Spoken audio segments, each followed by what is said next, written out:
Dana Delany, Tótenikő. Reménysugár. Kiskák? Köszönöm. Szóval, a pasas elmegy az orvoshoz, és azt mondja. Milyen orvoshoz? Tessék? Milyen orvoshoz megy, szakorvoshoz? Jaj, David. Urológushoz most boldog vagy? Igen, így mégiscsak hihetőbb. Részletekkel. Nagyi, miből lesz a savanyúság? Apa, a vígjátékokat írok, tudom mi vicces? Oszd meg vele. Szeretném. Hadd mondja végig. Uborkából lesz kicsim. Szóval elmegy az urológusához, és azt mondja, Doki, van egy kis problémám, nem működnek már úgy a dolgaim, mint azelőtt, tudja? Ne a gyerek előtt. Péniszem. Igen, ahogy mondott, kicsim. Hát nem tiszta Hope? Nézzetek csak rá. Teljesen olyan az arca, mint Hope-é. Mire az orvos? Semmi gond, mindjárt megoldjuk. 2 választása van. Az első egy apró kis kézipumpás szerkezet, kb. $400. Van, hogy beválik, van, hogy nem, nincs rá garancia, de még mindig itt a második lehetőség, egy művészi igénnyel elkészített. Ide adnád a mustárt, kérlek? Tessék, egyél egy kis krumplit is, sovány vagy. Vagy talán káposztasalátát. Nem, köszönöm, Nagyi, nem kérek. Hagyd már békén, Molly. Felnőtt ember majd eszik, ha kér. Perelj be, nekem fontos az egészsége. Meggyújtaná ezt nekem valaki? De ne ide bent, édesem. Nagyi, honnan jönnek az uborkák? A földből. Elnézést, épp egy történet kellős közepén tartok, vagy talán rosszul emlékszem? Kérlek, drágám, folytasd.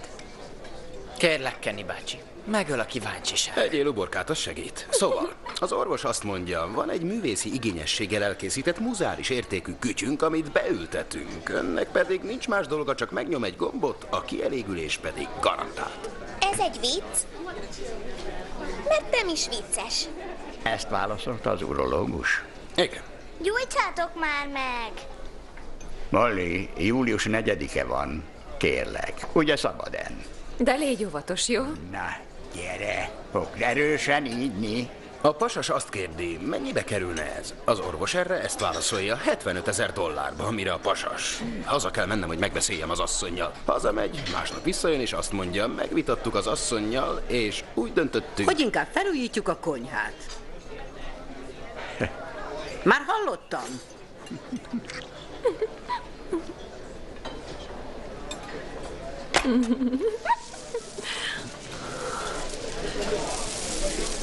Nézzétek, varázstűz!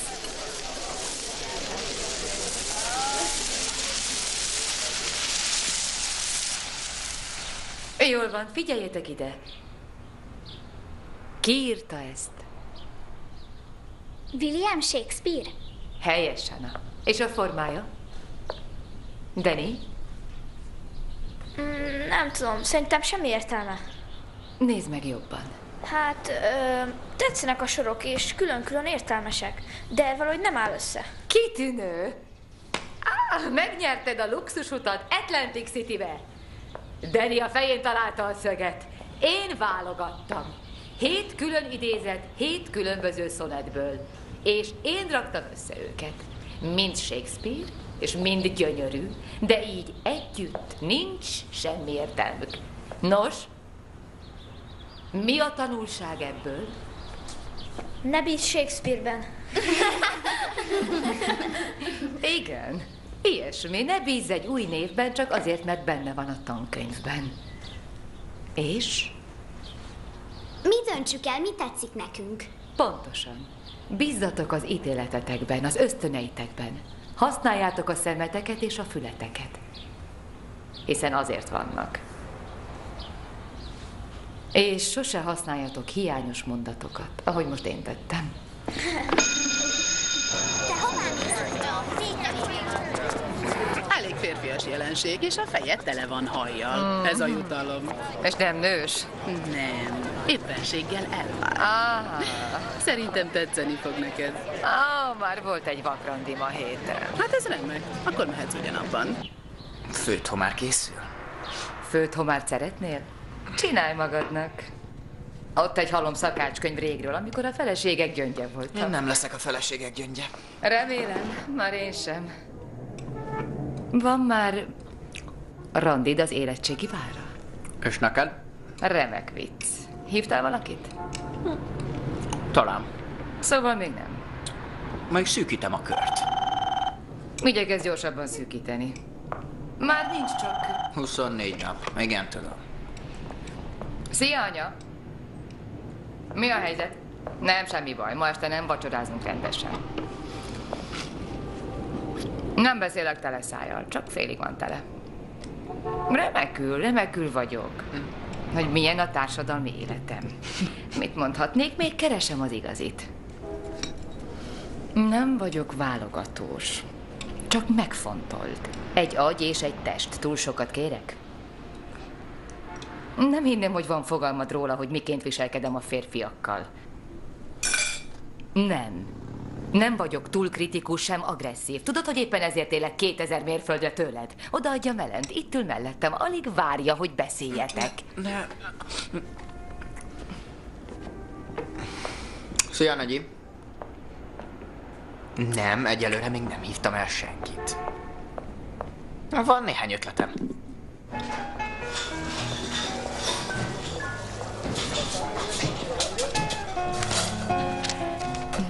Nos, én egy kamillás gyógytát szeretnék, ha van, és friss epret, de hab nélkül. Hab nélkül. Köszönöm, semmit. Nos, Jennifer mesélte, hogy elvált. Hát, nem egészen. Tudja, gyakorlatilag még együtt élek a feleségemmel, de van egy megállapodásunk. Mindketten randevúzgatunk.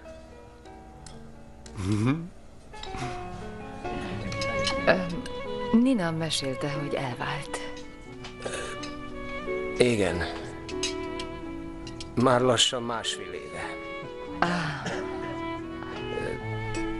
Nézze, hiányzik Janice, csak rá gondolok. Állandóan. Az egész az én hibám volt. Nem voltam túl jó férj, de apának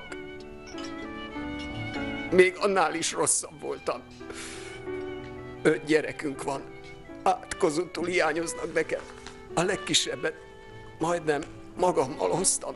Még csak 2,5 éves.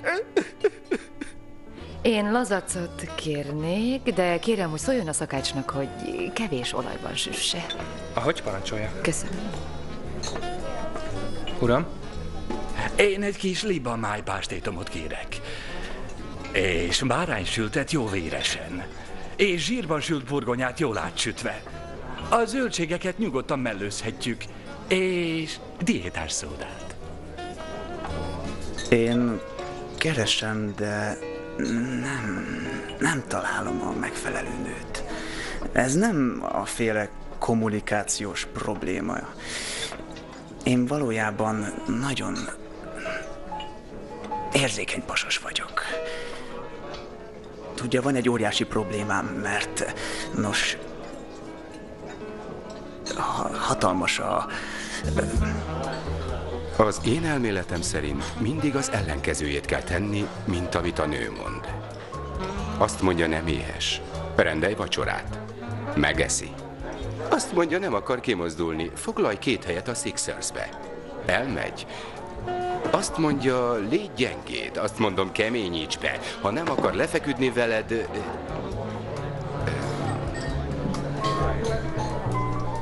Komolyan, remekül éreztem magam.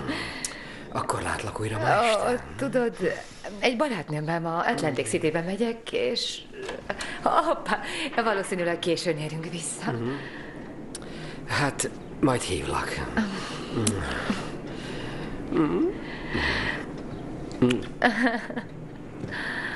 Ó, Istenem.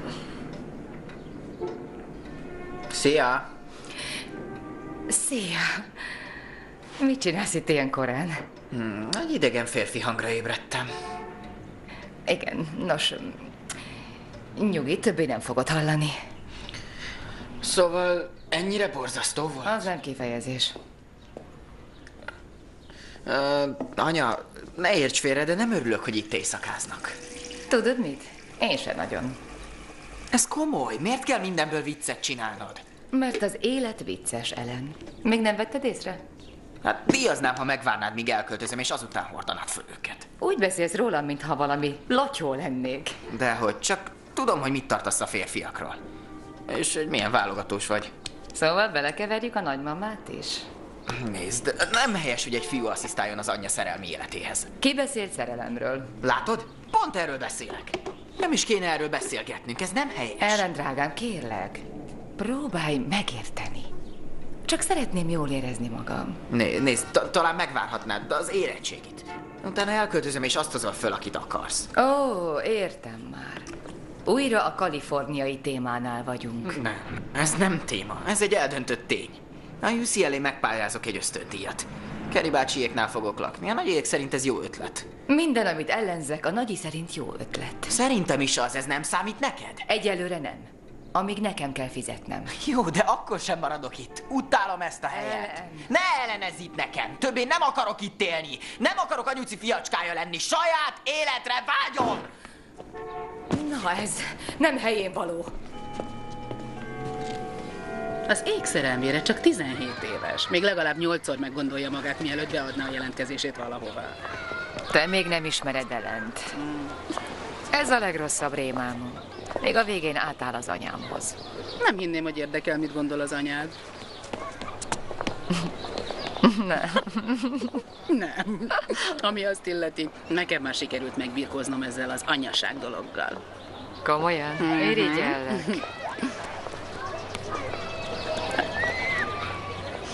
Jól vagy? Igen, csak megszédültem. Jól vagyok. Le kell ülnöm. El fogsz ájulni? Dehogy, csak mindenem sajog, és olyan furák a kezeim. Fel van dagadva. Talán elkaptál valamit. Ó, Istenem. Nincs lázad? Nem lehetek beteg, most nem. Itt van Ellen érettségie, a dolgozatok. Nyugi. Tudsz járni? Haza akarok menni. Rendben.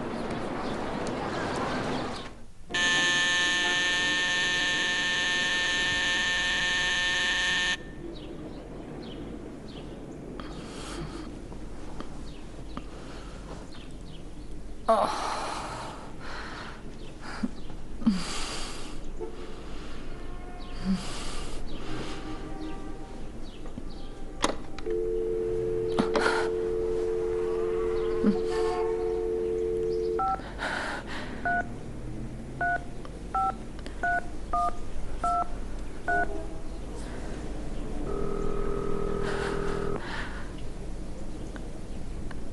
Halló, itt Hope Walden.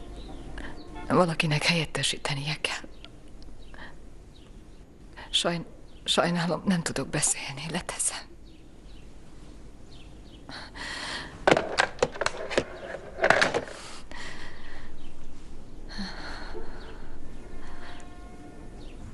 Jobban érzi magát? Nem. Alig tudom mozgatni az ujjaimat.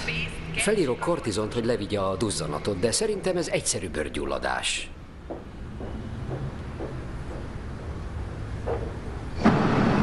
Hé, Ellen, Jó kifelé! van, vigyázzatok magatokra. Jó éjszakát! Jó ételen! Jó Szia! ét! Vigyázz magadra. Remekül éreztem magam. Ó, én is. Nem megyünk el valahová együtt a jövő hétvégén? Igen, de nagyszerű lenne. Oké. Menjünk. Oké, ki a következő? Én, menjünk már. Jó éjszakát! Szia!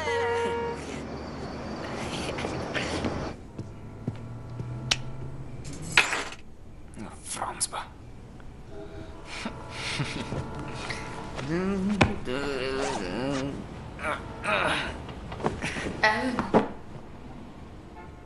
Ellen, segíts kérlek! Ellen? Anya?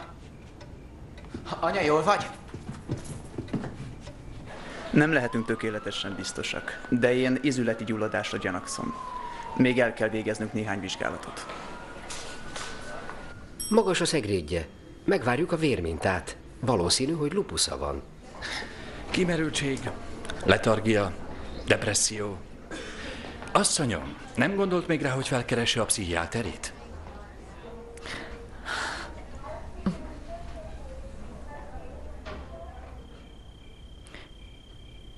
Beteg vagyok. És egyedül nem tudok megbirkózni vele.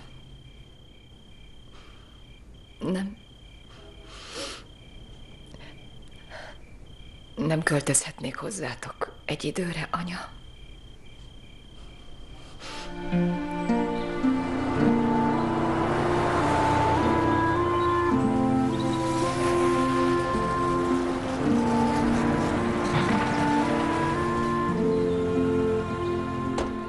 Na gyere, te vagy az első.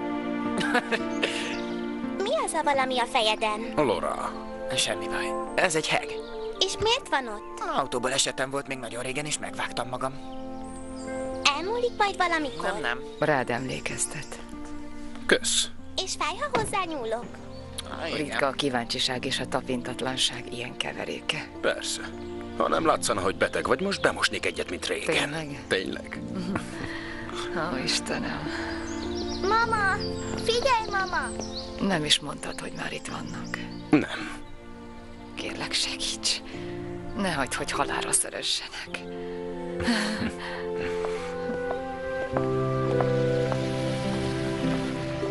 Jól vagy, édesem? Remekül, anya, pont ezért repültem ide. Nincs szükséged valamire?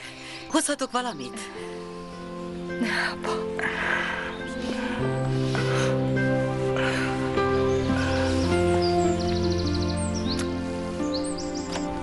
Annie!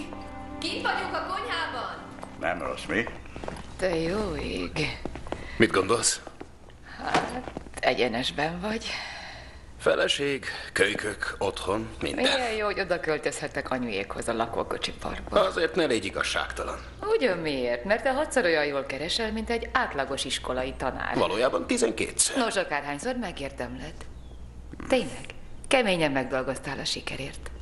Szerintem többet kellene fizetniük. Tényleg?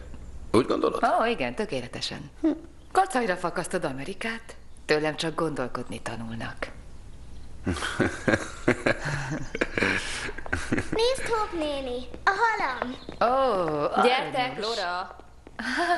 Jól van, elég volt. Most lehúzzuk az aranyoskát a WC-n. Ne! Apu csak viccel, kicsim. Igen, tudtam.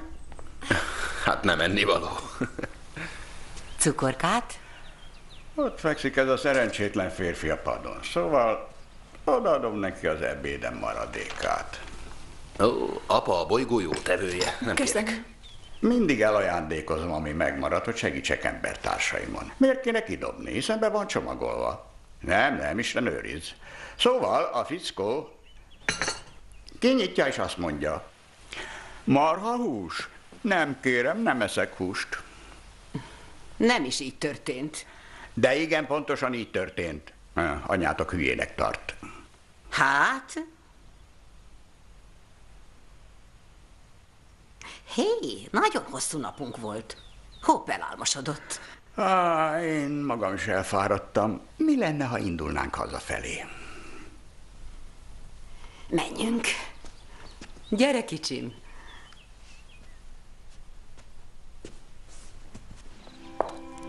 El sem hiszem, hogy megint velük fogok élni. Elég fárasztóak. Kimerültem. Nézd a jó oldalát. Fél hét előtt biztos nem kelsz fel. Remek. Hé, megérdemled, az érettségid után ott hagytál. De nem hagytalak egyedül. Nem. Kitapostam előtted az ösvényt, letörtem az ágakat, és elgörgettem az útból az akadályokat, hogy kirepülhess, mint a madár. Mellesleg ez enyhe képzavar volt. Igen, tudtam. Hát ez elképesztő. Hihetetlen, hogy rohan az idő. Megöregedtünk. Megeshet.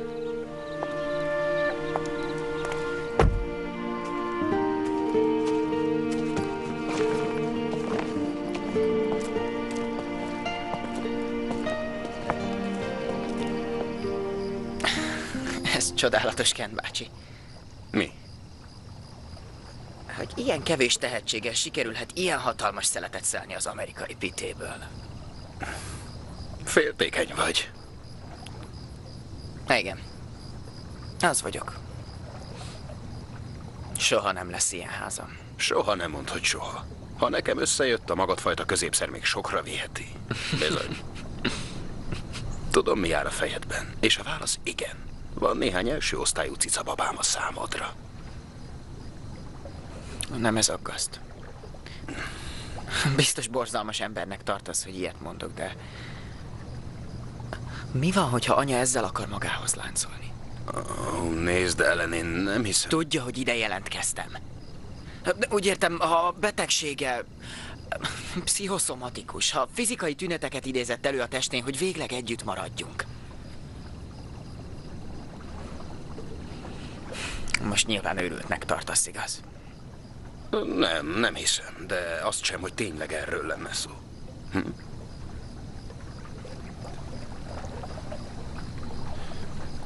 Kérsz egy sört? Igen. Akkor hozz nekem is. Ó, tessék, ezen te vagy és Kenny. Mindig közel állt hozzá. Esznéd meg. Ez nem igaz. Nem is szólt hozzám jó néhány. Ezen mind a hárman rajta vagytok. Hány éves is lenne? 45. 45? Igen. Csak viccelsz. Ó, ezen te vagy Kennyvel a tengerparton nézzenek oda, de édes. Mindig őt szeretted jobban. Ó, ez nem igaz. Mindhármatokat egyformán szerettelek. Jaj, anya, csak vicceltem. Ó, ez még kislánykorodban készült. Milyen imádnivaló pofi. Ez Andrea. Nem, Andrea, ez te nem, vagy. nem ő. Össze se lehet téveszteni azzal a nyomorult mackóval a kezedben. Mindenhová magaddal vitted, nagyon makacs voltál. Ó, rendes gyerek voltam, csak nem ugráltam folyton úgy, ahogy te fütyültél, mint mindenki más. Ó, nem túlszor egy kicsit? Nem vagyok erőszakos ember. Te meg mit dörmögsz a bajszod alatt? Jó, ne veszekedjünk. Csak most érkezett. Ó, nagyon sajnálom, drágám. Én csak... Igaza van. Én csak azt szeretném, hogy jól érezd magad. Hozhatok neked valamit? Anya, nem kell túlzásba vinni, nem vagyok béna. Hamarosan jobban leszek, és eltűnök, amint csak lehet. Megérted? Tökéletesen! És az igazat megvalva már is sokkal, de sokkal jobban nézel ki, mint tegnap éjjel. A duzzanat is kezd lelohadni. Nem igaz, David? Ahogy mondod. Mikor készült ez? Ó, Istenem! Ó, ezt nézd! Utáltad a hajamat. Igaz, mert a hajamat. hogy festhettél csíkokat a hajadban? 18 lehetett. Senki sem fest csíkokat a hajában, kislánykorában.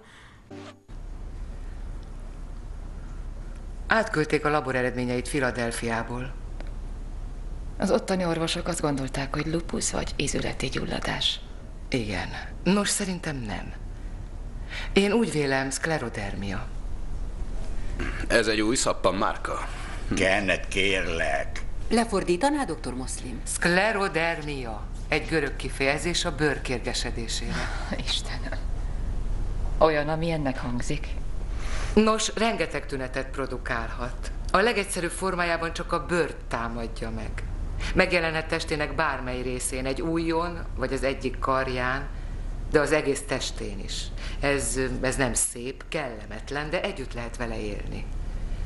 Ugyanakkor van egy másik változata, amit mi összetett vagy szervizszklerodermiának nevezünk. A létfontosságú szerveket támadja meg, a tüdőt, a májat, a szívet, és természetesen a bőrt. De Hoffnak az első fajta van, igaz?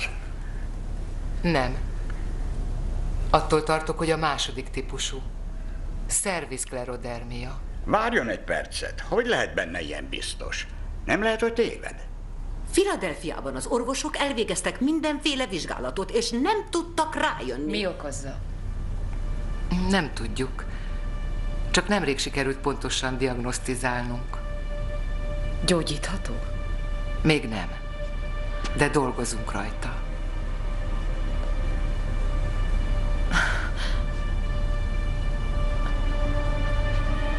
És végzetes? Van, aki sokáig együtt él vele. Meddig? Sokat romlanak az esélyek, ha a belső szerveket is megtámadja a kór. Egyéb esetben élhet még akár 10 évet is.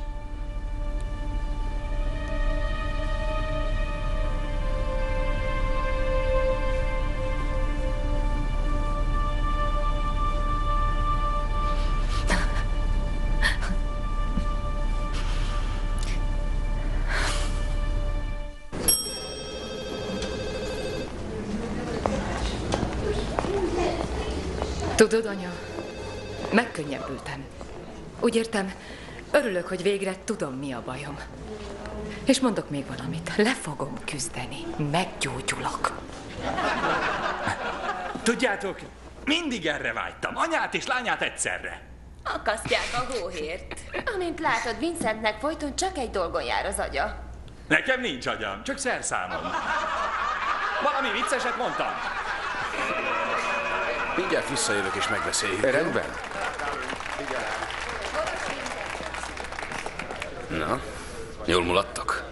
Te írtad a szerszámot? Volt benne részem.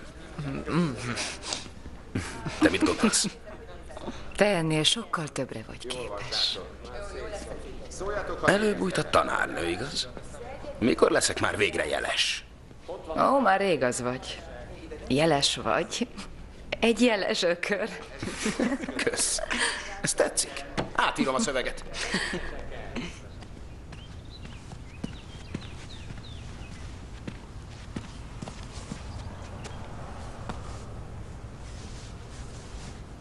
Na hát, már át is öltöztél? Igen. Maratoni futásra megyek.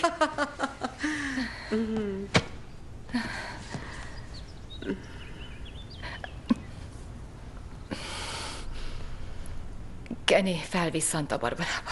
Találkozom Sharon Monskival. Gondolod, hogy ez jó ötlet? Talán jobb lenne, ha itthon pihennél. Nem vagyok nyomorék. Nem. Nem fogok így gondolkodni, anya. Én normális életet akarok, anya.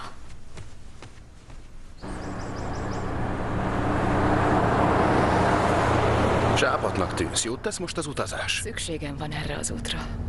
Tanárnő vagyok, házi feladat.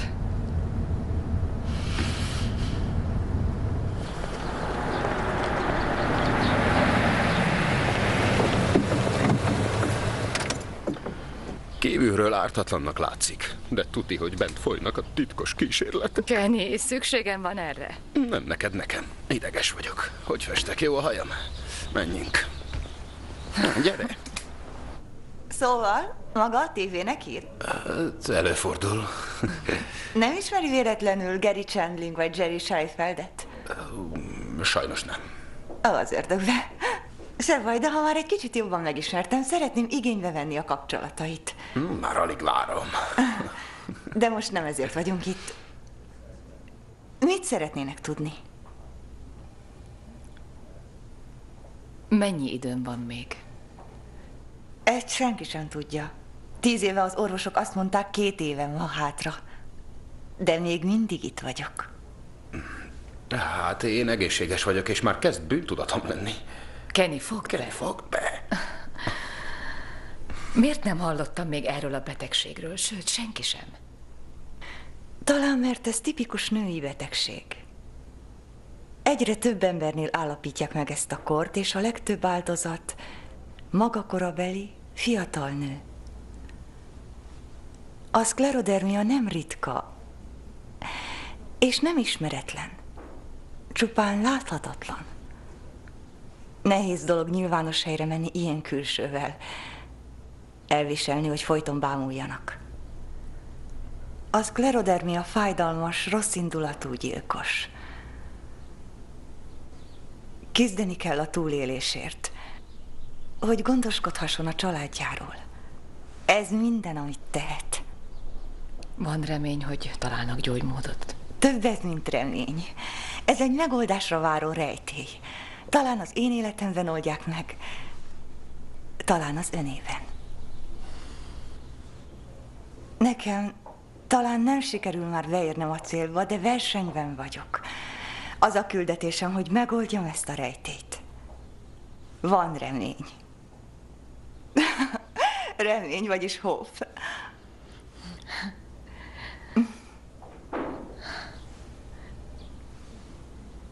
Mi lesz a legnehezebb dolog, amivel meg kell küzdenem? Nekem a gondolat volt, hogy itt hagyjam a 3 gyermekemet és a férjemet, mielőtt még készen állnék rá. És sosem fogok készen állni.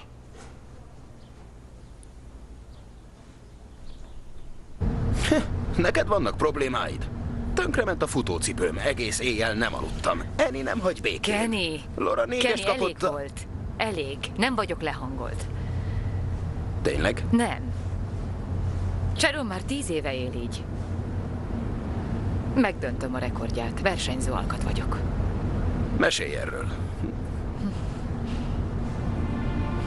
Eszembe jutott, hogyan segíthetnél. Dokumentálni akarom az egészet. Hogy milyen érzés. Élő történelmet akarok. Talán nem maradok mindig ilyen. És szeretném, ha Ellen és Ellen gyermekei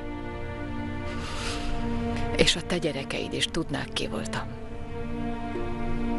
Rendben, mit tegyek? Remekül nézel ki. Várj egy percet. Várj, nem szólok egy szót sem, amíg nem beszél hozzám valaki. Jól van. Jól van, majd én beszélek. A legmeghatóbb pillanat... megy ez?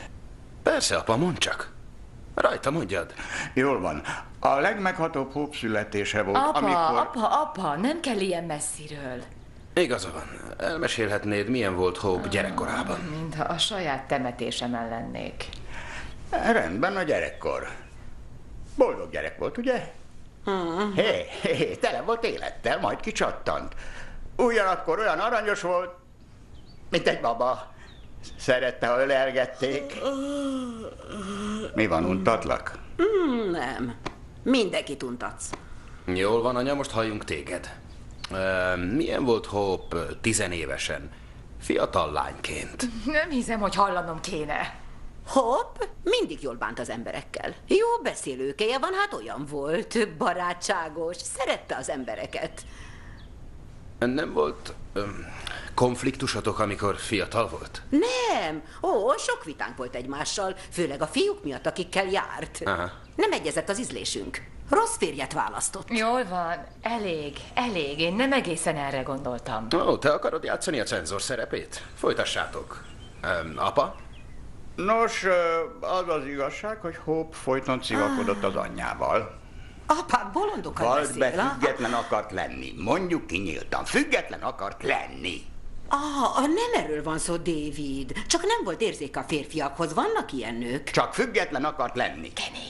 El akart menni hazulról. 20 évesen ment férjhez Philadelphiába. Nem 20 éves volt. Mit számít 1 év vagy 2? Miért jártatod folyton? Én jártatom a számat? 22 évesen költözött el, de ebben nincs semmi különös. Azt hiszem, elég Ha jó egy anyag gyerek lett. 22 éves korában megy el otthonról, azt nem lehet menekülésnek nevezni. Hát nincs igazam? Jól van, anya, jó lesz. Mi lenne, ha játszanék valamit a zongorán? Nem, elég érdekes dolgot sikerült felvennem. Nagyon jó. Azért ennyire nem rossz. David, hívd az orvost. Kicsim, jól vagy, kicsim?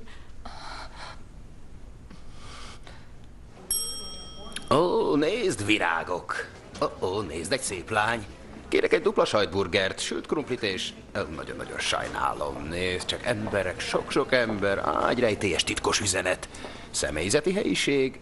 Itt is vagyunk.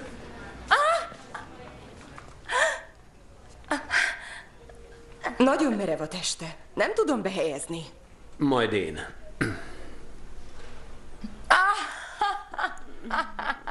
Azért nem volt olyan rossz, igaz? Magának. Kenneth, kifelé. Gyerünk! Csak érdekel, hogy mi folyik itt. Milyen a vérképe? Magas a vércukor szintje. Valószínűleg a kortizontól. Lehetséges, hogy a szklerodermia megtámadta a máját. Kell néhány vizsgálat. Többet vizsgálódnak, mint az FBI. Kenneth? Jól van. Megyek.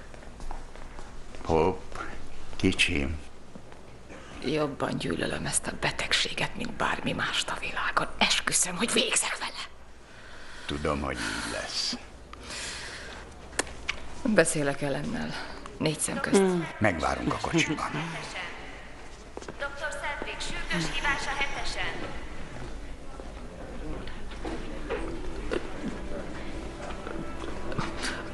Nem tudom, mit kéne tennem.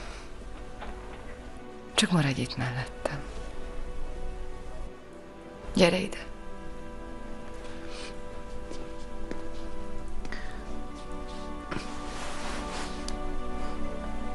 Tudod, milyen büszke vagyok rád?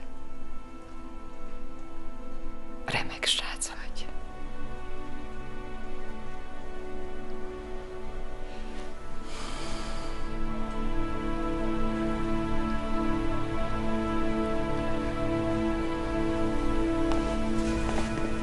Nos, Ellen, mi történt odabent? Oszd meg velünk legbensőbb gondolataidat. Most nincs kedvem beszélgetni. De a rajongóid kíváncsian lesik minden szavadat. Kenny bácsi, nem most. Van-e jobb pillanat a dráma, feszültség, a fájdalom érzékeltetésére? Jó, nyilatkozatot akarsz? Nyilatkozom. Nem bírom nézni, hogy anyám napról napra betegebb. Nem bírom ilyen állapotban látni. Tehetetlennek érzem magam, el akarok menekülni. És tudod, mi a legrosszabb? Csak magamra tudok gondolni. Elhalasztottam az évkezdést.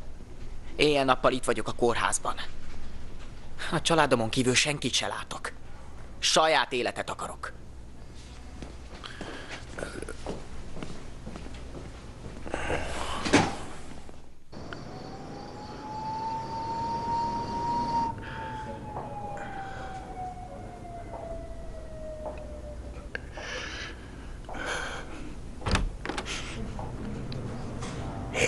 Hé, Kenny! Már vártalak. Menjünk ki beszélgetni.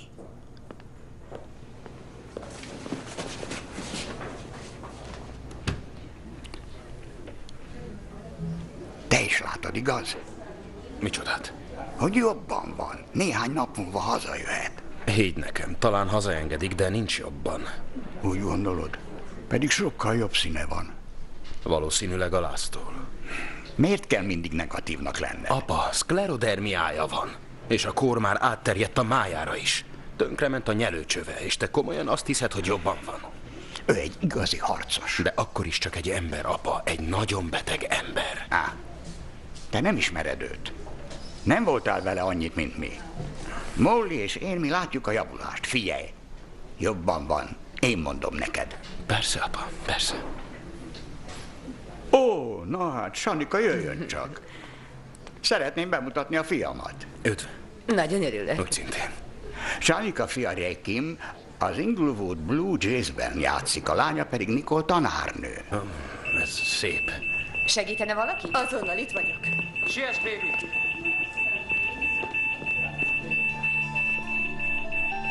Istenem, kérlek, ne tedd ezt. Megteszek bármit.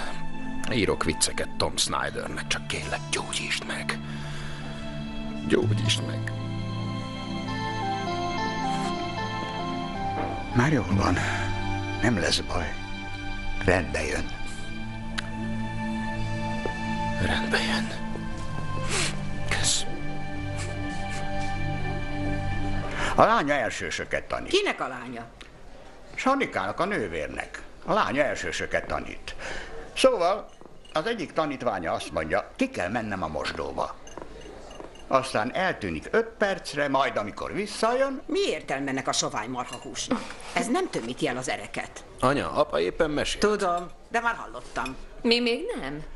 Szóval visszajön és azt mondja, nem találom. A tanárnő rajzol neki egy kis térképet és újra kiengedi. Nem egy másik gyereket küldött vele? Nem, az még nem most jön. Újra visszajön és azt mondja, még mindig nem találom. Akkor küld vele ki egy másik fiút, Nikit. hogy segítsen megtalálni a mosdót. Néhány perc múlva a két fiú visszajön, a tanárnő megkérdi, megtaláltátok? Mire Miki? Igen. Csak fordítva vette föl az alsónadrágját. Alsónadrág, igen! Aranyos, nagyon kedves történet. Úgy gondolod? Csak jól adta elő. Ó, vigyázz, édesem, ne rajzolj az asztalon. De Hope néninek csinálom. Nagyon szép kicsikém. Holnap elviszük neki, jó? Hazajön. Szeretnék tóztot mondani az én drága, lebénult nővéremre, aki ma sajnos nem lehet A köztünk. nővéred nem bénult le. Még nem, de mindig van remény. Kenny, hagyd abba. Fejezd be inkább a vacsorádat. Szeretnék énekelni. Hope tiszteletére. A következő dalt nővéremnek ajánlom. Sclerodermia, sclerodermia, sclerodermia, sclerodermia. Erre nem vagyok kíváncsi. Egy újabb dal következik. Sclerodermia, sclerodermia, sclerodermia, sclerodermia. Pedig olyan jól szórakozunk, Sclerodermia. Vedd fel a kabátodat. Jaj, apa. Szégyeld magad.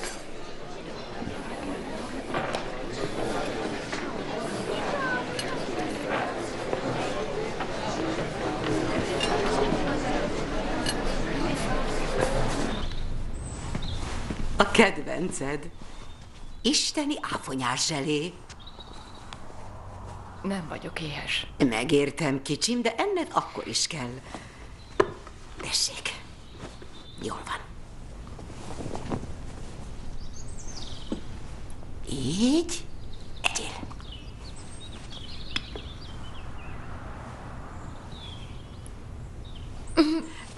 Jól van. Nem. Semmi baj, semmi baj. Később újra megpróbáljuk. Semmi baj, drágám. Semmi baj. Ezt nem bírom elviselni. Tudom. Tudom, édesem. Borzasztó betegnek lenni. Tehetek érted valamit? Muszáj folyton ezt hajtogatnod. Az egyetlen, amit tehetsz, hogy meggyógyítasz. Arra pedig nem vagy képes. Senki sem. Világos, megértetted? Gyűlölöm ezt. Gyűlölöm ezt a betegséget. Sosem akartam, hogy te gondoskodj rólam. Olyan kellemetlen. Nekem kellene gondoskodnom rólad.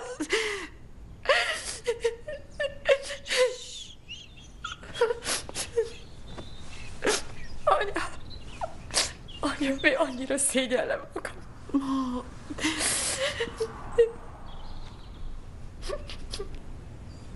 40 éves vagyok, és a szüleimmel élek. Hé! Azt képzeled, hogy neked vannak gondjaid? Alig vártuk anyáddal, hogy végre felnőjetek és elköltözzetek, mielőtt elválunk. Gyerünk, gyerünk, gyógyulj meg és költözz el innen. Igyekszem. Igyekszem.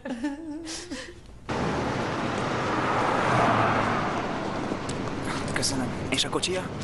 Elviszem.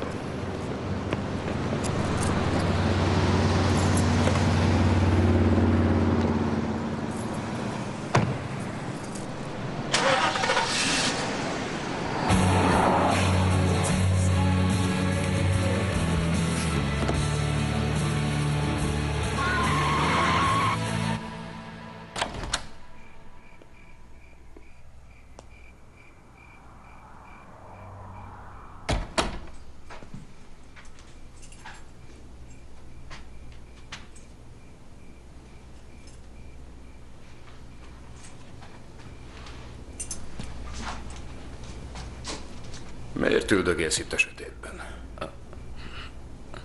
Épp meditáltam. Aludtál, folyt a nyálad. A nyáladzás nálam természetes. Voltál bent anyádnál? Nem volt kedvem. Olyan a szobája, mint egy modern festmény, mindent kihány. Sajnálom, hogy kihagytam.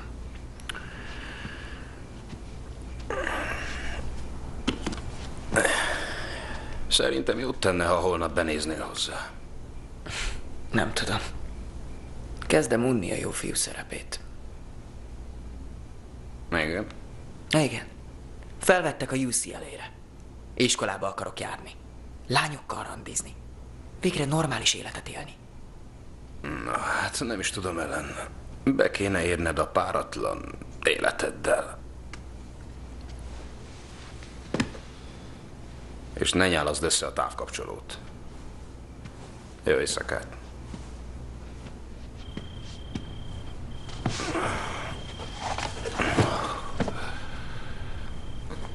Nehéz napod volt?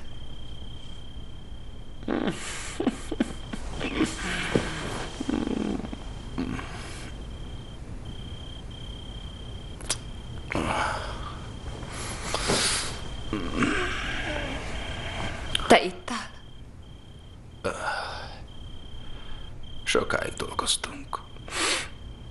Az egyik srác behozott 6 üveg sört. Megfeleztem egy üveg malátasört a gyártásvezetővel, ugye nem baj? Csak egy ártatlan kérdés volt.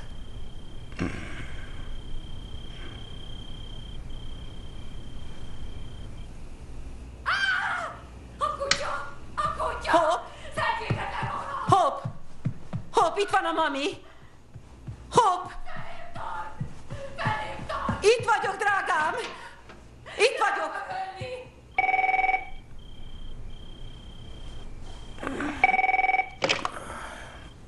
Halló. Igen, azonnal indulok. Mi történt? Hoppnak rohama van. Szólok Ellennek. Meg akar ölni! Nagyon fáj, Tényleg, drágám! nyugodjon meg! Biztosan a gyógyszerektől van! Bánjanak vele gyengéden! Segítség! Nyugalom! Nagyon érzékeny a karja! Anya, Nyugodjon anya, meg. nyugodj meg! Bántanak! Anya, Jó. Hagyjanak! baj nem Ne lesz. bántsanak! Ne bántsanak!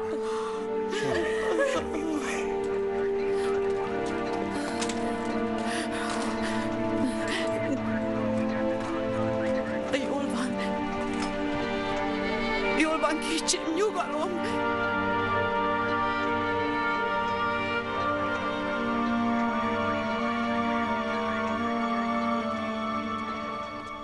Orrom be, szálljon ki! Szálljon ki, orrom be, vagy orrom ki, vagy fordítva. Ez most nem emlékszem. Nem segít, ez Segít neked? Mindjárt megvan. Mindjárt megérkezik. Jó. Büszke érkezik. Nagyon jó, ügyesen. Ügyes. Fiú vagy lány? Egy perc és megtudjuk. Jó, jó. Ügyes.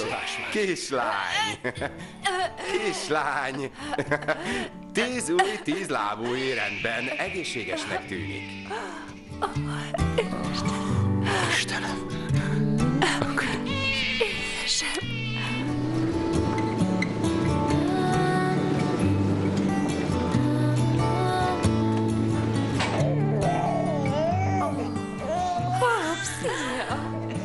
Épp elkerülted Kennyt és a lányokat. Pont hozzád indultak. Hogy tetszik? Elég. Baba pofa. Gyönyörű szép. Köszönjük. Ó, édesem. Tessék, csinálj egy képet. Oké. Szeretnéd megfogni, Hope? Szabad. Persze. Szabad. Tessék. Fogd.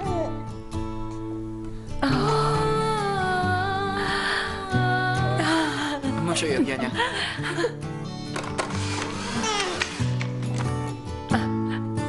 Tudod,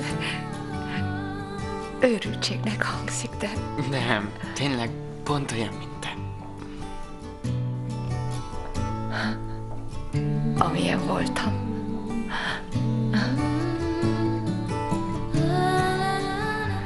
Csak amilyen voltam. Úgy örülök, hogy itt lehettem a születésénél. Ez olyan yin-yang dolog lehet.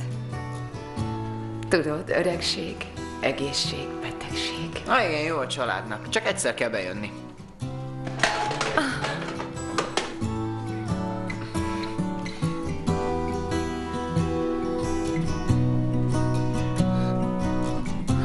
Anya. Szia. Szia, Ken. Szia. Gyere ide. Gyere ide.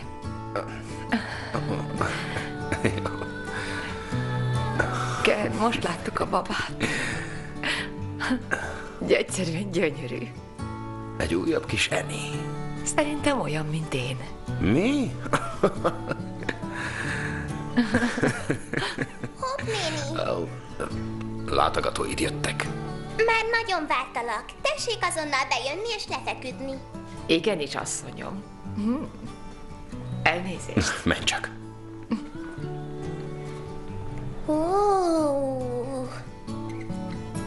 Mit csinálsz, kicsi?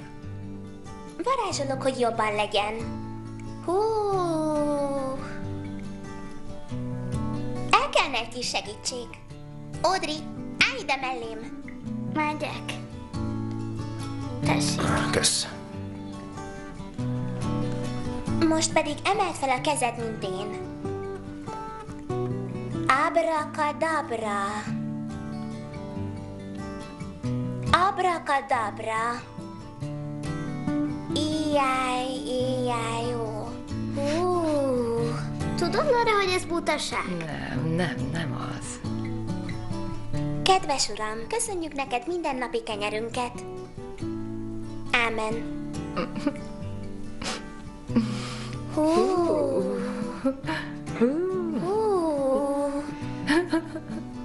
Abracadabra. Pric, prac, pruc. Koncentráljunk az írásra. Mindösszesen 2 óránk maradt. Mit szólnátok ahhoz az etelmarmóhoz? Ma már senki sem tudja, ki az az etelmarmó. Pedig illene, korszakalkotó Tarts nekünk egyéniség. előadást az amerikai musical történetéről. Látjátok, hát megint kezdi. Ha a veszekedésért fizetnének, milliómosok lennétek. Abba hagynátok végre? Igen. Az lesz a legokosabb.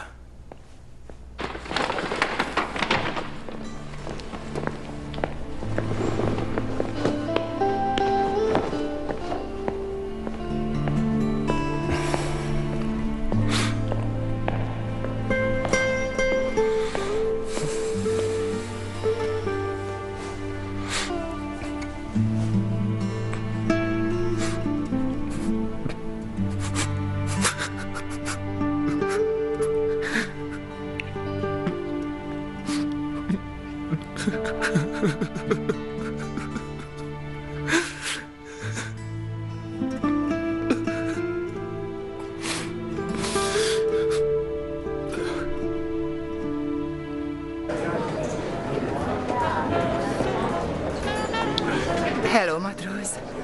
Köszönöm. Nem az a dumás típus. Oké. Na nem, csak nem mennek mostanában valami jól a dolgaink. Ó, igen. Nem csak önnek vannak gondjai. A barátom épp most dobott. A féltestvérem miatt. Tényleg? Igen. Már az én testvérem is csak fél. Hazajár a kórházból, de haldoklik lassan és fájdalmasan. Ó, ez szörnyű. És ez még nem minden. A másik nővérem, Andrea, úgy 10 éve halt meg, 30 évesen. Aneurizmája volt. Nagyon szokatlan dolog ebben a korban. Komolyan? Ó, még nem végeztem. Mindez valódi pokollá változtatta a szüleim életét, akik valójában nagyon rendes emberek, akik nem érdemlik meg, hogy mindkét lányukat elveszítsék, és akik szintén nagyon szeretetre méltó, kedves emberek. Biztosan... Az unokaöcsémről meséltem? Hát egyszerűen csodálatos kölyök, akinek felszabadultan kellene élvezni az életét, de tudja, 9 évesen majdnem meghalt egy autóbalesetben, ezért folyamatos feszültségben él. Emellett nagyon szenved, mert hamarosan elveszíti az édesanyját. Ráadásul most született egy csodálatosan szép és egészséges kislányunk, én pedig ahelyett, hogy most otthon lennék vele, itt üldögélek ezen az istenverte helyen, és hülyére iszom és sajnálom magam. Uram, magának aztán jó a beszélőkéje. Fognia kellene egy taxit, és hazamenni a feleségéhez. Hívj egy taxit. Azonnal. Sok szerencsét. Jó ét. Mi a fenét csinálsz? Megittam 2 üveg sört. Talán 3. Nem vagyok részeg. De, és jó úton haladsz az alkoholizmus felé. Abba hagynád? Annyi minden történik mostanában. Igen, valóban. De az mind Hope-pal történik. És nem veled. Erősnek kell, figyelj rám, erősnek kell lenned mostantól. A szüleid, Ellen, és a gyerekek miatt. Most született egy kisbabánk. Sajnálom, Annie.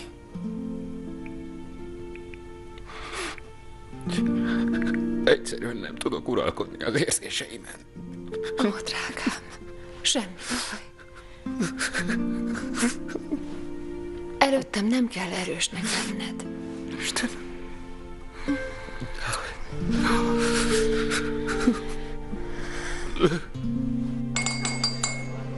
Ismeri valamelyik kötök a falábú disznó történetét? Nehogy trágárkodj. Van benne alsónadrág? Alsónadrág? Nincs. Laura, edd meg a zöldséget is. Sétál a pasas az országúton, amikor meglát egy gyönyörű farmot. Miért sétálnak mindig az emberek? Nincs kocsijuk. És a pajtában, ahogy mondod, meglát egy falábú kövér disznót. Ekkor kijön a házból a gazda. A pasas azt mondja neki: na hát gyönyörű ez a disznó, de miért van falába? Mire a gazda? Ó, neki? Hát ez egy csodálatos disznó. Megmentette a fiam életét. Igen, az egyik nap egész éjszakára elmentünk itthonról, és kigyulladt a ház. Mire a disznó berohant, felkapta a fiamat, fogd és egy kicsit kimentette. rövidebbre, még megpenészedik a kenyér. Jól van, jól van. Szóval a látogató azt mondja: ez elképesztő, de árulja már el. Miért van falába a disznónak? Erre a gazda: hát egy ilyen különleges disznót mégsem ehetünk meg egyszerre. Ja, Isten.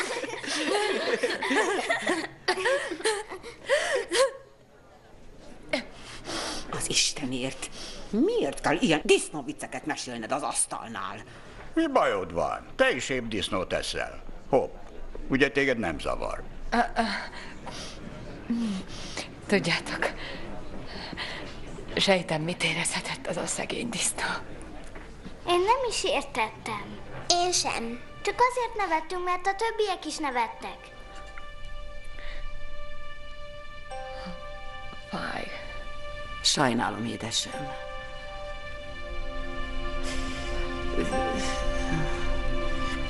Fáradt vagy? Nem. Aludj, pihenj. Jót tesz majd. Kösz, anya.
Nos, hogy van?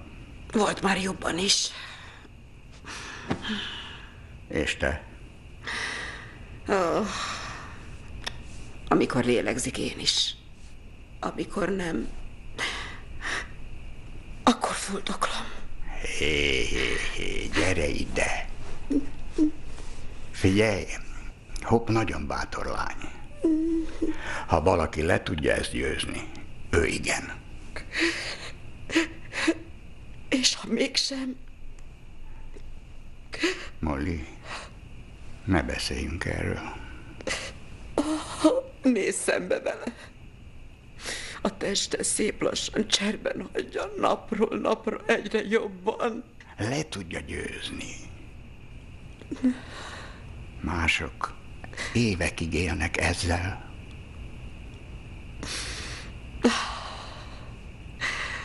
Nem hiszem, hogy végig tudom csinálni. látni, elviselni a lányom halálát. Én mindig azt hittem, én megyek el előbb. És most el kell viselnem a másik lányom elvesztését is. Hé, nyugodj meg. Nyugalom. Mallics. David. Semmi baj. David. Semmi baj. Na jó. Neked is benne kell lenned az archívumban. Nekem? Szóval, Annie, mondd csak. Mit? Szerinted mi Hope legjellemzőbb tulajdonsága? Csak őszintén. Akár jó, akár rossz. Ha lehet, még ezen a héten. Tudom, csak próbálom eldönteni, hogy a bátorsága, vagy a humora. Jó válasz. Talán mégis a bátorsága mellett döntök. A szüleim is ezt mondták, hogy a bátorsága lesz az, ami meggyógyítja.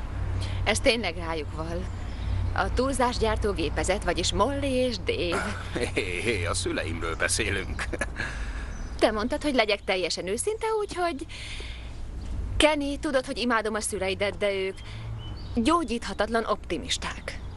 Na és? Mi a baj ezzel? Jobb lenne, ha letennéd a kamerát. Komolyan? Igen. Semmi baj sincs ezzel, csak tudod, néha az optimizmus átcsap náluk tagadásba. Már ott tartanánk. Kenny, hallgass végig, jó? A szüleid csodálatos emberek, ők nagyon erősek. Jó ügyért harcolnak. Sosem veszítik el a hitüket, és ez jó dolog. De Hope nagyon beteg. És már nem lesz jobban. És senki sem segít neki megküzdeni ezzel. Senki sem készíti fel őt a halálra.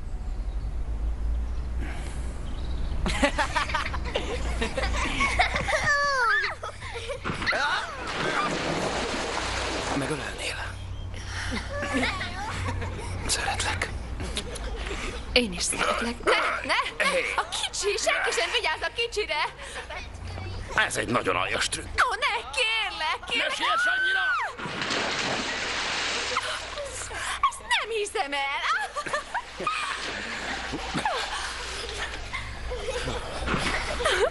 Vissza se gyere!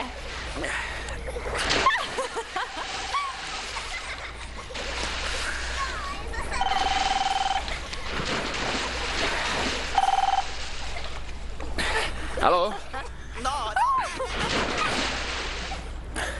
Visszakerült a kórházba. Fenébe!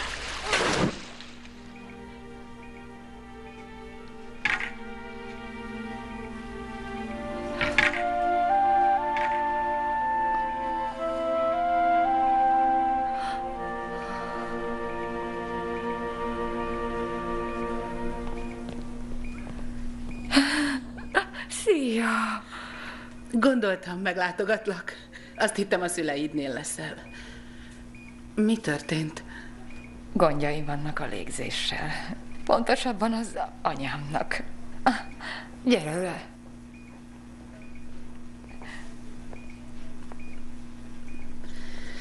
Ezt nézd meg, az összes 9-es tanítványod aláírta.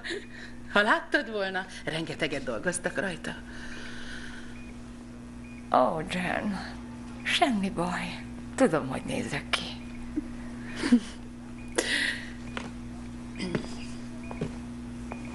Viszont így egy vagyon spórolok a rúzson.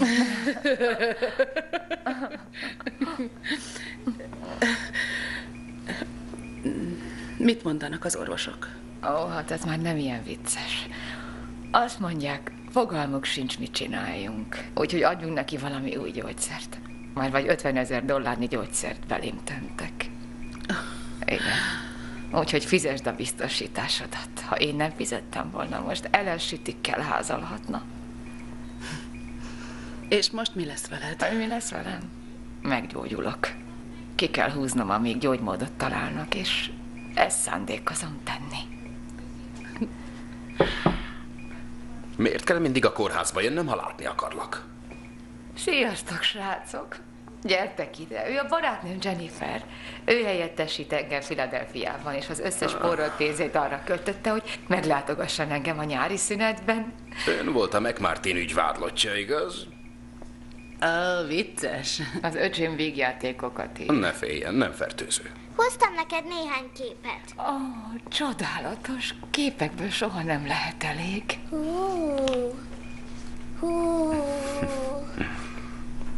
Hol van Ellen? Nem tudott eljönni, megfázott. Nem is igaz. De igen, megfázott, mert sokáig voltam medencében. Akkor én miért nem fáztam meg? Felejtsd el, Laura. Hogy te milyen hazug vagy. Te vagy a világ legrosszabb hazudozója. Mindig is az voltál. Elvörösödik a füled. Tényleg? Remek, most már aztán mindenki tudja. Apunak vörös a füle.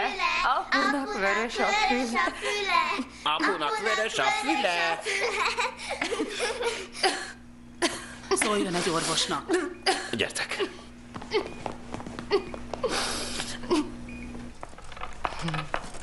Hello, hölgyek! Csokolom. Nos, mi a helyzet? Nem túl fényes. Folyamatosan épül le. Azt hiszem, elérkezett az idő, hogy mind összegyűjjenek és felkészüljön az elkövetkező nehéz időszakra. Ha bármit tehetek önökért, csak szóljon.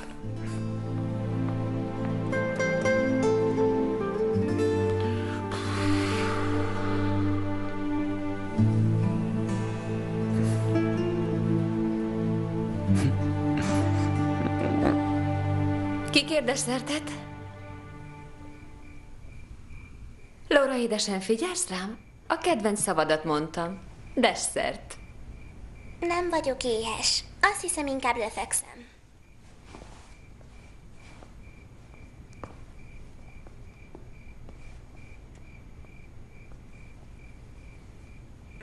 Megyek. Elnézést.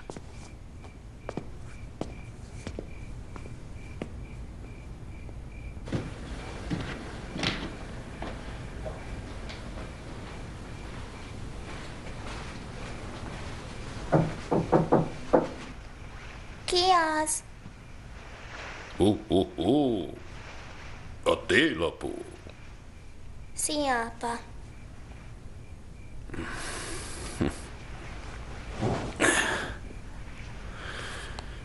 Jól vagy? Igen. Nem. Fáj a pocid? Nem. Akkor a fejed? Nem. Talán a torkod? Nem. Folyik az orrod? Apa. Jól van.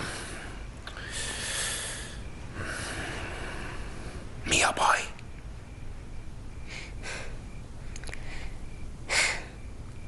Fáj a szívem. Édesem, és miért? Mi a baj? Mondd el. Hope nagyon beteg. Igaz, apa? Igen, kicsim. Nem működött a varázslatom. Laura, édesem, ez nem igaz. Működött a varázslatod.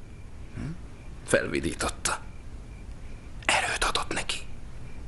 Sokkal jobban lett a varázslattól.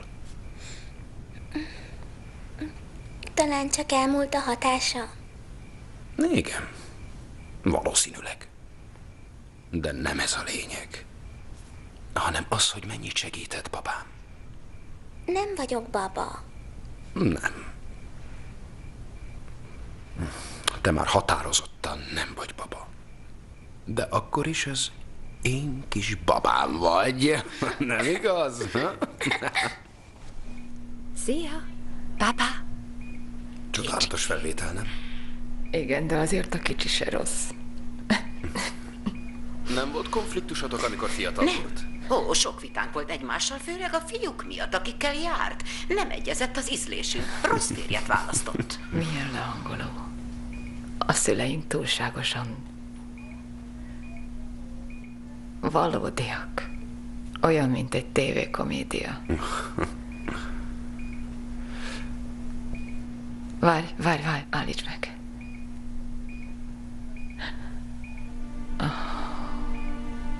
Kenny, hogy megváltoztam. Igen. Egy kicsit megnőtt a hajad. Nem, komolyan, nézd rám. Nézd rám. Az ember, aki belül vagyok, nem így néz ki.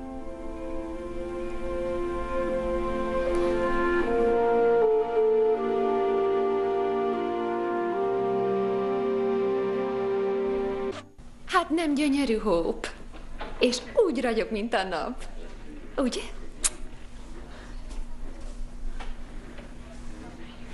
Őbe szépen. Annie, segíts. Mit kérsz?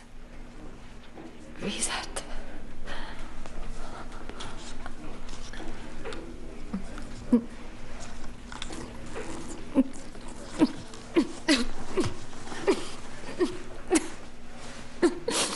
Lehet, hogy szomjas, de akkor sem kaphat folyadékot. Nem tudtam. A nyelőcsőve nem bírja. Nem tudtam.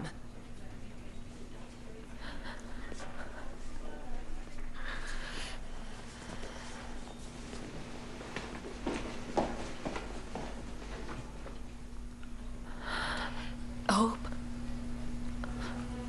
hallasz engem? Nincs mitől félned. Akár ebben a testben vagy, akár nem, semmitől sem kell félned. Ne küzdj tovább. Már vár rád az a hely, ahol nincs több fájdalom. Andrea, a nővéred. Nem tehetem meg velük. Én is.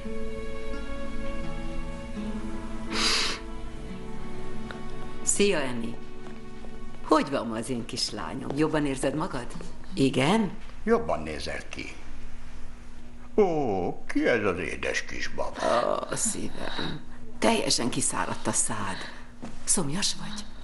Nem szabad vizet innia. Na de hát nem érzi jól magát. Azt hiszem beszélni kellene valakivel. Jól van, megyek.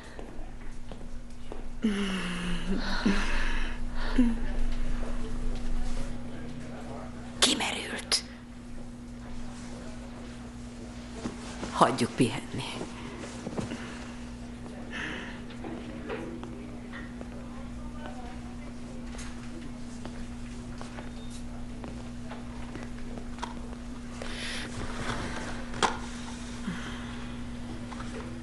Miattatok csinálja.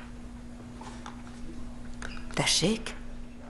Hope azért küzd az életben maradásért, mert nem akarja, hogy még egy gyereket elveszítsetek. Ez nem igaz. Hope küzdő szellem. Elhatározta, hogy meggyógyul, és így lesz. Hope már sohasem gyógyul meg. Ez egyáltalán nem biztos. A gyönyörű lányotok csapdába esett abban a testben, nagyon fájdalmas csapdába került abban a testben.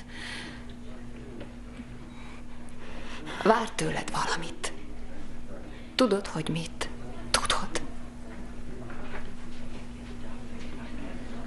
Engedjétek, hogy meghalljon.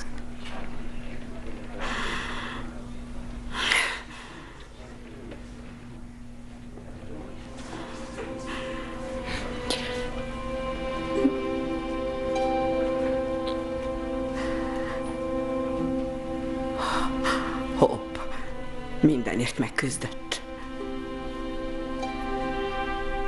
Mindenért keményen megküzdött. Tudod? mindig nagyon vágyott az emberek szeretetére.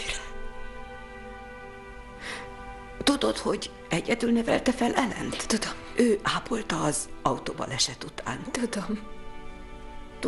Tudod, mennyi levelet, képeslapot kaptam a diákoktól, a munkatársaitól. Mindenben ugyanaz állt, hogy milyen csodálatos tanárnő a kislányom. És remek ember.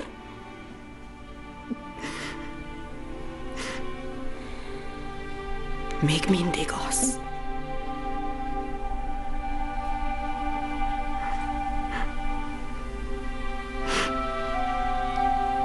Talán ideje megpihennie.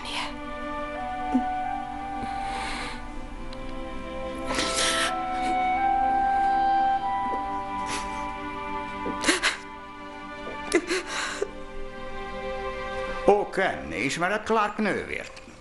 Hello, nagyon örülök. A Northridge-i Egyetemen pszichológiát tanul. Ken vígjátékíró. Tényleg?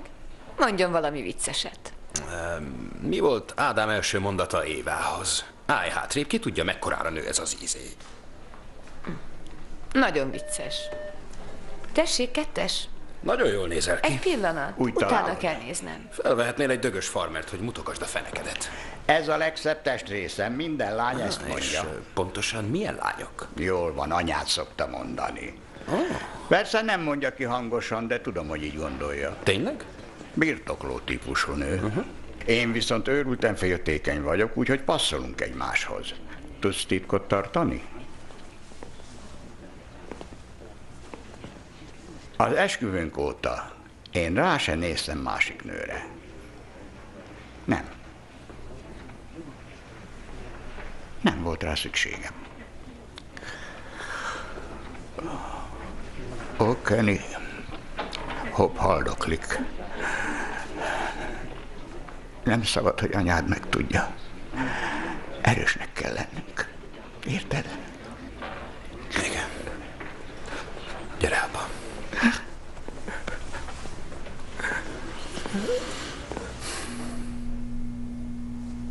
Kenny. Látod, mit kellett tennem, hogy végre én legyek a középpontban? Igen. De így legalább sok időt tölthetünk együtt.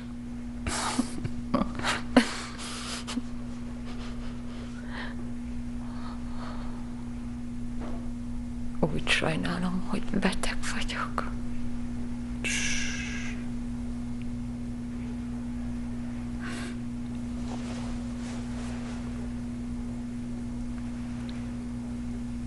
Szeretlek, Hope.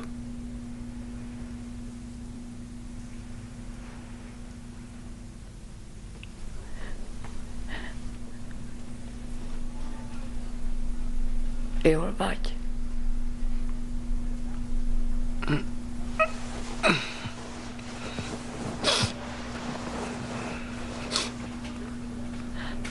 Milyen tárgyakra jelentkeztél?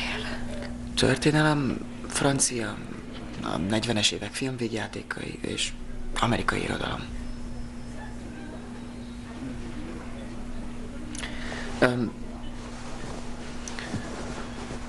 Anya, hozhatok valamit neked?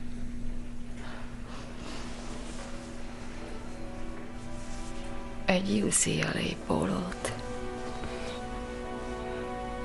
Ellen, nagyon büszke vagyok rád. Jó ember vagy.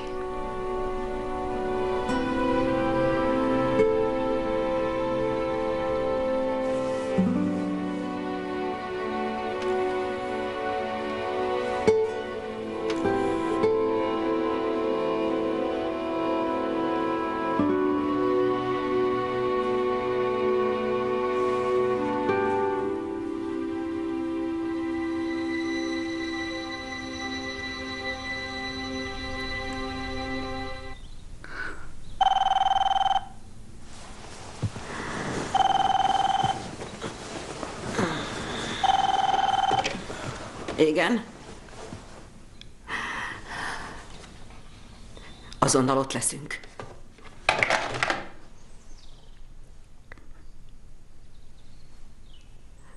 Itt az idő.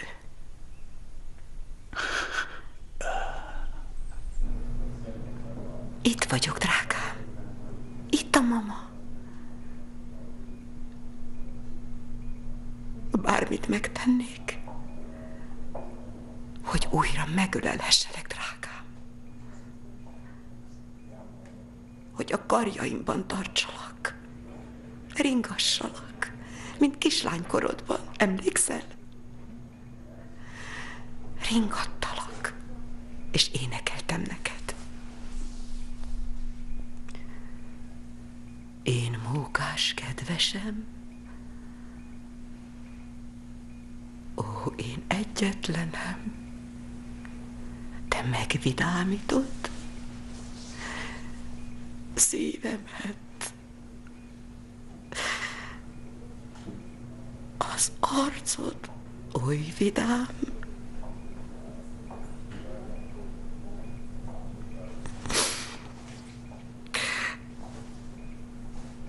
mindig te vigyázz rám.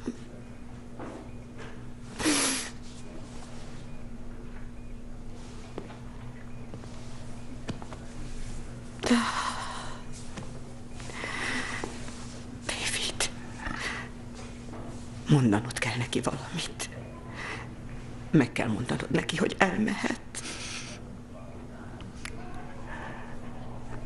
Nem. Képtelen vagyok rá.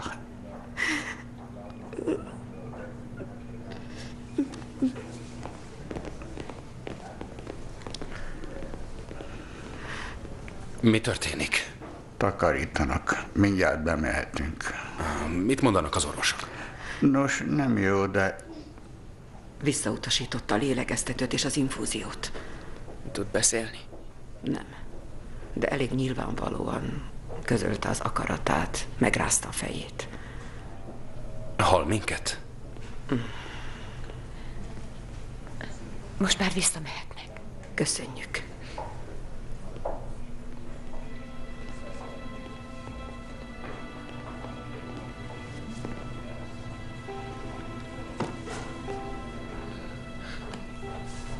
Nem tudom, hogy mit csináljak. Mit kellene tennem? Csak maradj itt vele. Velünk.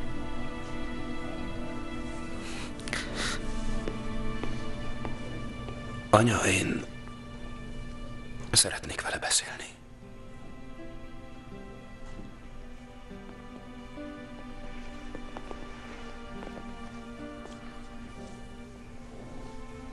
Szia, Hope. Ne aggódj el emiatt.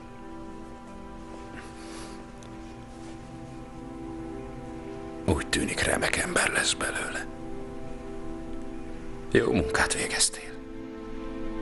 Első osztályú kölyök.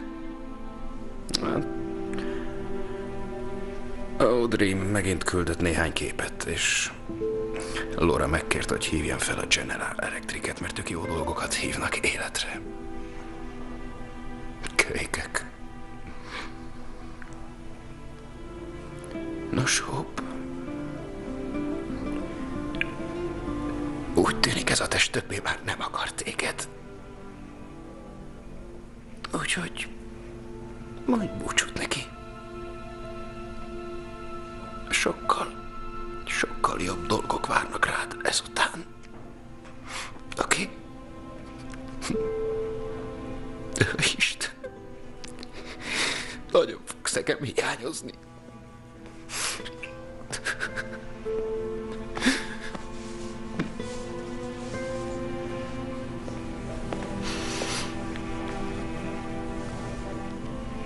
Akarsz mondani valamit? Mit mondhatnék? Az is elég, ha csak odaállsz mellé. Nem kell mondanod semmit. Csak érezze, hogy ott vagy. Jó.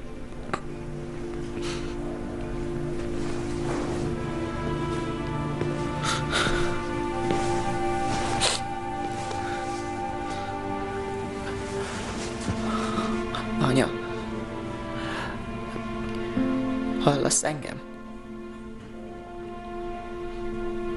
Szeretlek, anya. És tudod mit? Kedvellek is.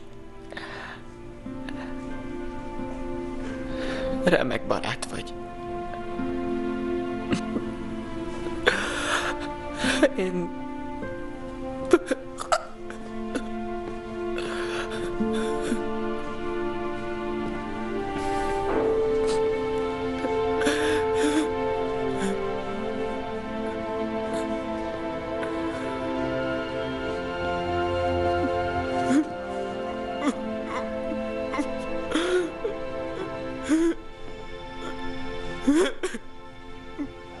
Ellen.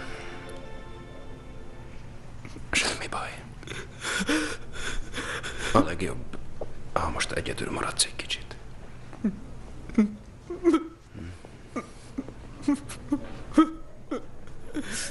Várj csak. Megmozdult. Most felül. És felöltözik.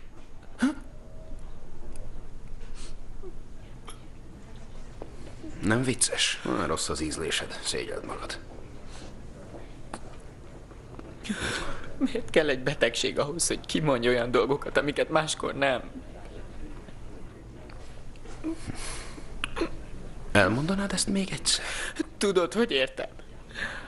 Az egyetlen jó ebben a betegségben, hogy közelebb hozta a családot.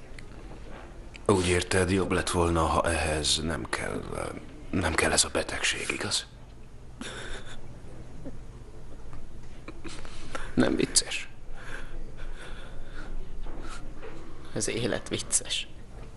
Hát, ha ezt én mondtam neked, akkor tökéletes munkát végeztem. Ezt anyától hallottam. Ez jó hír.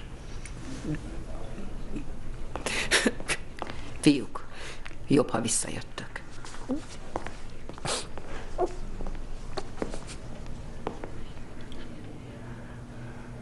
Hope. Kérsz egy szendvicset? Vagy húslevest?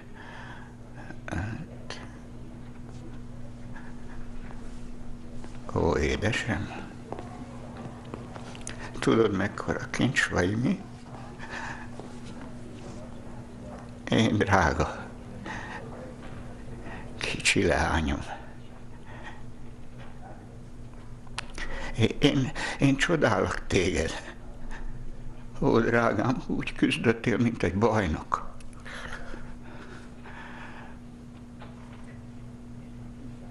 Neked most már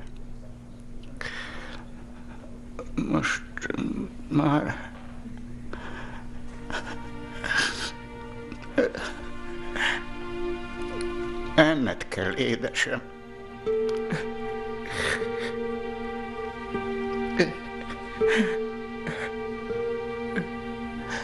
Hamarosan újra együtt leszünk, tudom.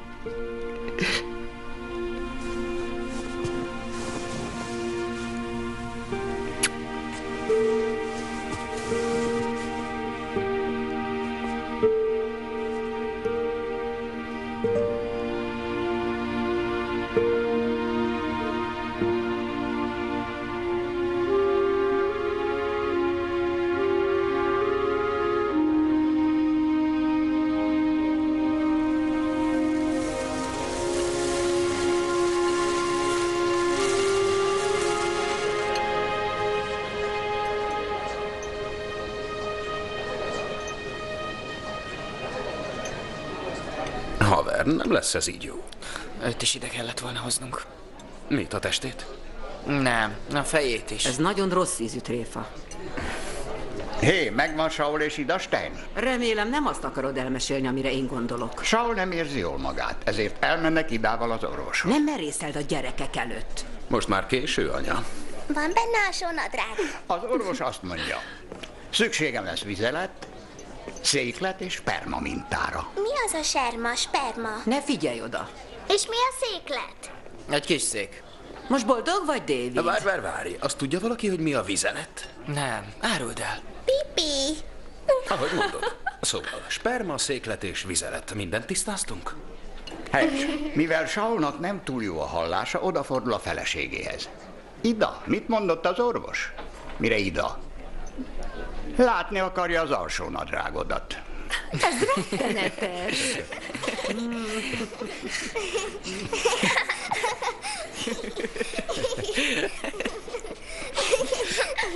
Alsó nadrág. Két alsó nadrágos viccet tudok, és már mind a kettőt hallottátok. Nővéremnek gémek. Mára legyen elég.